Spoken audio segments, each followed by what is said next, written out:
இன்றைய பதிவு சிவபெருமானின் நெற்றிக்கண்ணிலிருந்து வெளிப்பட்ட ருத்ராட்சத்தை பற்றித்தான்.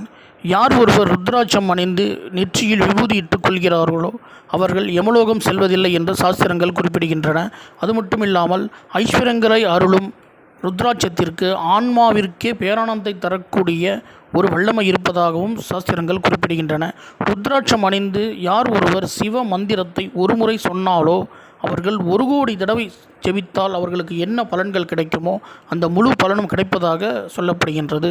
யார் ஒருத்தர் ருத்ராட்சம் அணிந்து எம்புத்தியஞ்ச என்கிற மந்திரத்தை உச்சரிப்பதனால் அனைத்து விதமான பிரச்சனைகளிலிருந்து விடுபட்டு நோய் நொடிகள் இல்லாத வாழ்வு கிடைக்கும், அவர்களை துர்மரணமோ அகால மரணமோ நெருங்காது என்று சரஸ்வதி சுவாமிகள் என்று சொல்லப்படும் மகா பெரியவரே மிகவும் சிறப்பாக சொல்லப்பட்டுள்ளார். இதனை பார்த்து பயன்பெறுங்கள். இதுபோன்ற ஆன்மீக வீடியோக்கள் அனைத்தையும் பார்ப்பதற்கு நம்முடைய Om temple world YouTube channel like பண்ணுங்கள், ஷேர் பண்ணுங்கள், சப்ஸ்கிரைப் பண்ணுங்கள், அருகில் உள்ள பெல் பட்டனை ப்ரெஸ் பண்ணி ஆல்